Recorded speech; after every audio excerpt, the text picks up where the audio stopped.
All right, is this our bus? This is the one.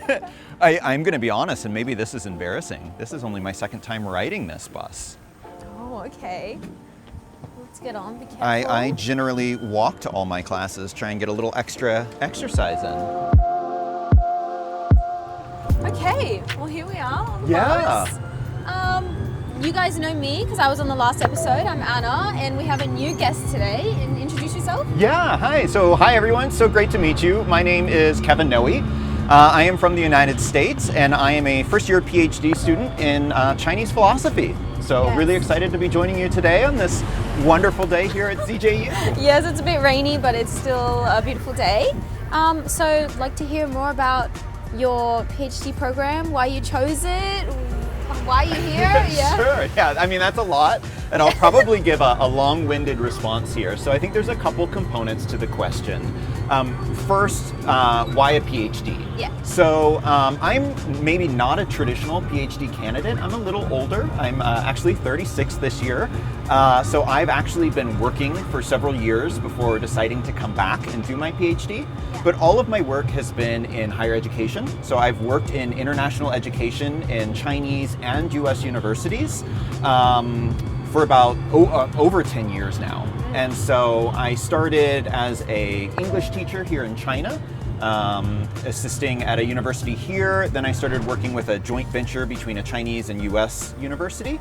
And then I went back to the United States and worked in higher ed there. And so for a PhD program working in higher education, you understand that for your advancement on the administrative, or of course on the faculty side, it's really important. So that's one aspect, is growing in my career and profession. But I think more importantly, as you get older, you kind of realize what really motivates you and what's exciting to you. And education has always been such an important part of my life and such an enjoyable aspect of my life. And so I knew that this was something I wanted to do and pursue. And so that's kind of why I decided to pursue a PhD.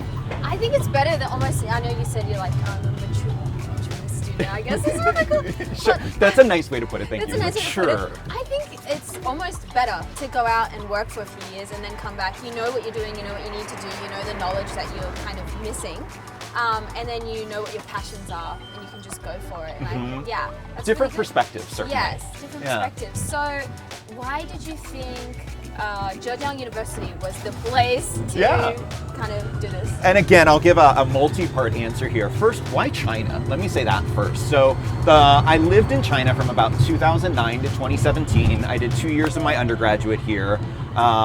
I am very familiar with Chinese culture, the Chinese language, but moved back to the United States between 2017 and 2024 because I had a really exciting opportunity to work and eventually run a Confucius Institute. And so I was very, very passionate about that work. But unfortunately, Confucius Institutes, very sad to say, mostly went away in the United States. And I was finding my work was taking me further and further away from directly engaging with China. And so I knew I wanted to do a PhD, but I also really wanted to challenge myself. And so as someone who's lived in China and understands to some extent the language, doing it here was just so much more exciting for me, especially studying Chinese philosophy. That's so right? cool. Yeah, it makes so much more sense to me to come do that here. In China. In the actual language, right? Not learning it in English, but learning it in Chinese. And so that's kind of a very short snapshot of why China.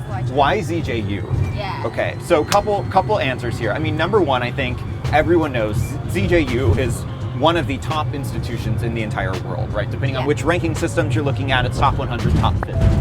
Phenomenal institution, amazing faculty. Hopefully everyone's seeing this beautiful campus.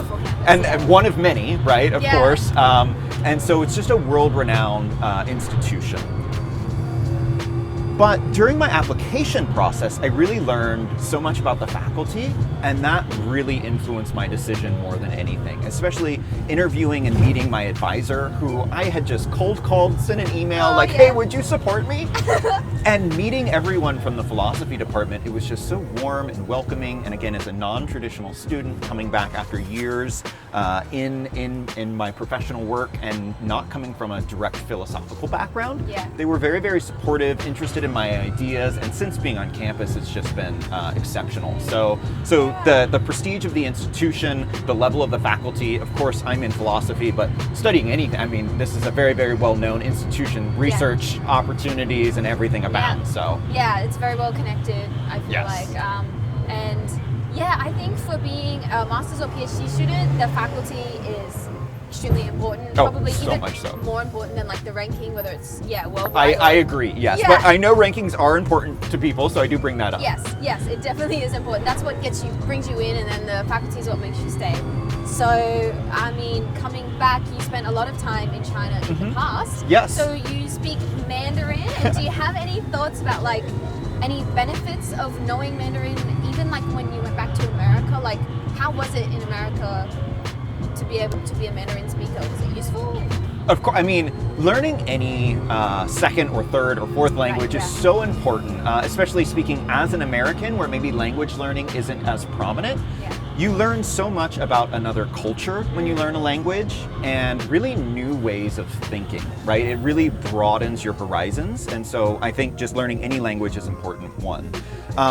From my perspective, I mean, living here, learning the language, then going back to the United States, that opened up so many opportunities for me in terms of what I wanted to do for work, right? As a American-born native English speaker, but who could also read, write, speak Chinese, right? There were a lot of opportunities. I just decided to pursue education because that's something I'm passionate about. And working with the Confucius Institute for a number of years, all of my supervisors, direct reports were all native Chinese speakers, so our working language was Chinese. So obviously I wouldn't have had those opportunities if I didn't have the language skills. It opens up heaps of doors. Correct. I suppose. And then is that what got you interested in Chinese philosophy? Like, yes, yeah. Is that, very much so. So again, as I said, non-traditional. My undergraduate was International Affairs and Chinese Language and Culture, and then my master's degree was in education, but focused more on organizational learning and development.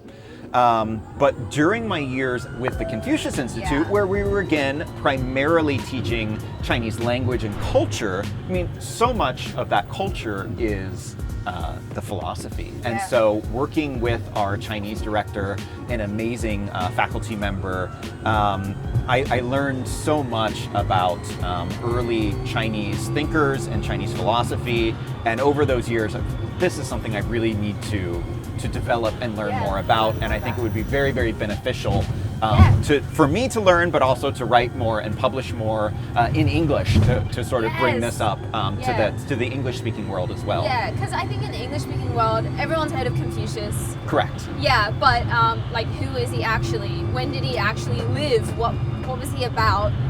Everyone's like, oh, I don't know. Yeah, it's like no one knows that. So yeah, that's really cool, because I didn't know before what you're thinking of focusing on, I guess, in your PhD. So is it around Confucius? Yeah, so right now it's really focused on pre-Qin dynasty thinkers. So really looking at Confucius, but also, of course, there were other prominent thinkers, the 100 philosophers of that time, or the 100 schools of philosophy.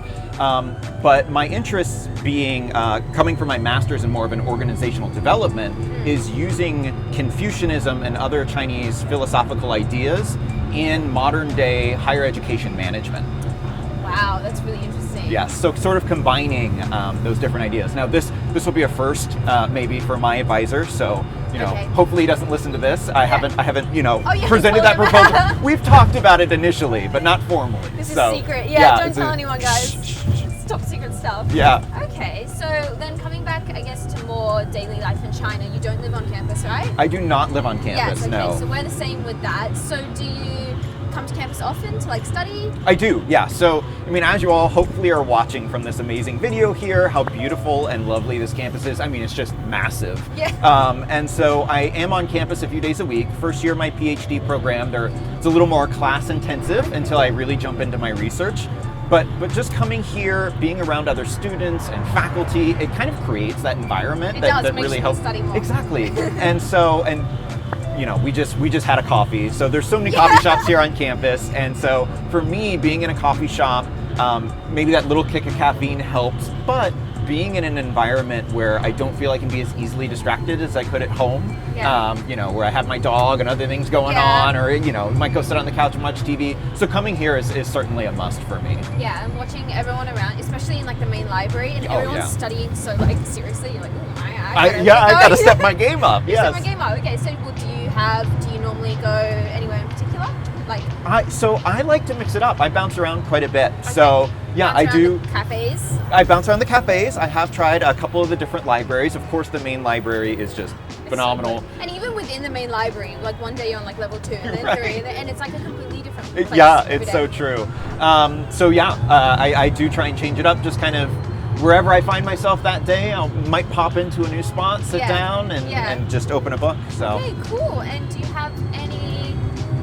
I'm tossing up. Should I ask you about your favorite food on campus, or should I ask you about your favorite place in Hangzhou to hang out? Ooh. What would you rather? Oh my goodness. Want to? So I'll just answer the food really quickly and just say the cafeterias here are phenomenal. It's so easy to order, so affordable, and so many different options, right? There's so many different styles of them on campus. It would be very difficult for me to say, oh, this is my favorite food. Yeah. As for favorite places on campus, I live up in Liangzhu. Nearby me. I live, kind of nearby there. there. Okay, so I'm in Liangzhu, Wenhuancun. So I felt like coming here to Hangzhou, you know, that's, we could say, maybe the birthplace of Chinese civilization, right? As you're looking at the history there. So studying Chinese philosophy, I feel like being out there, maybe a bit disconnected from modern day Hangzhou, which is hustling and bustling and such a, you know, center of industry. You like it out there. It helps me, you know, so cool. in my studies. Yeah, you know how like the Chinese, I guess philosophers, I guess, like the Dao, you know, 修 炼. Yeah, that's like you out in Liangzhu. You're like. I wish I was that, you know, ready. But no, it's more me in my house reading, but there's a lot of great places out there where I can go and study and really enjoy. And I think we're right back here. And we are. It's sad that we don't have more time to chat, but it was so wonderful to meet everyone. And I think we're getting off here. Yes, and I'll say goodbye because the next episode. I might be back again. Oh my goodness.